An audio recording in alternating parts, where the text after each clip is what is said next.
Then the artery supply of the face.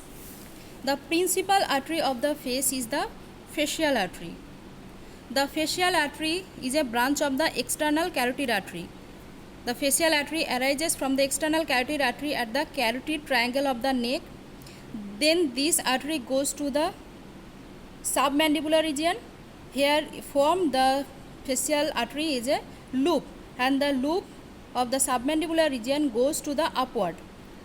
And in the base of the mandible, this facial artery goes to the upward and forward.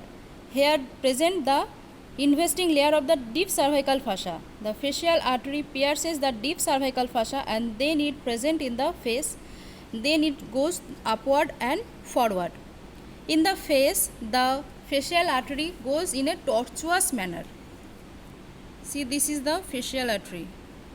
The facial artery, the course of the facial artery in the face in tortuous manner, because there is movement of the mandible, the cheek and the mouth to permit the facial vessel or facial artery in a exact its position. So there is the tortuous manner. Then the facial artery goes upward and forward and 1.25 centimeter lateral of the angle of mouth. Then the facial artery goes upward, and here the facial artery gives the branches, the inferior labii branches, the superior labii branches. The inferior labial branches for the lower lip, the superior labial branches for the upper lip, and the other branch to the nose, the alar part of the nose. This is also another branch. Then the facial artery goes upward as an angular artery, and then the facial artery forms the anastomosis, which is the dorsal branch of the ophthalmic artery. Then the facial vein.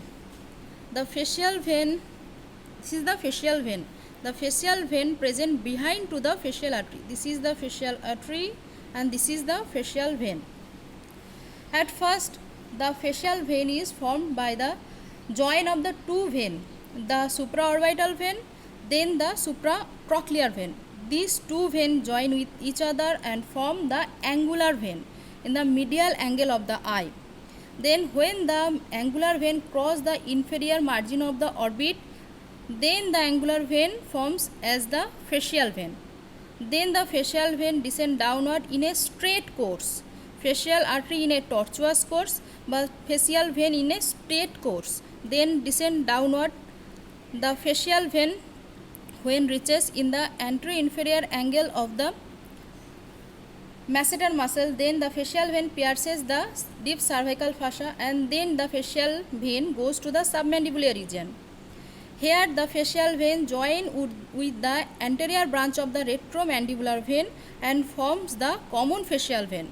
Then the common facial vein continues as the internal jugular vein. The facial vein forms the communication with the cavernous sinus through the superior ophthalmic vein and through the deep facial vein. So, when there is any infection or any emboli forms in the facial vein from the upper nose, from the nose or the upper lip, this region, from the nose or up to the upper lip, any infection forms in this region, then the emboli goes through this facial vein up to the cavernous sinus. So this area is called the dangerous area of the face. And the facial vein also valveless. So there is possible the retrograde direction of the blood.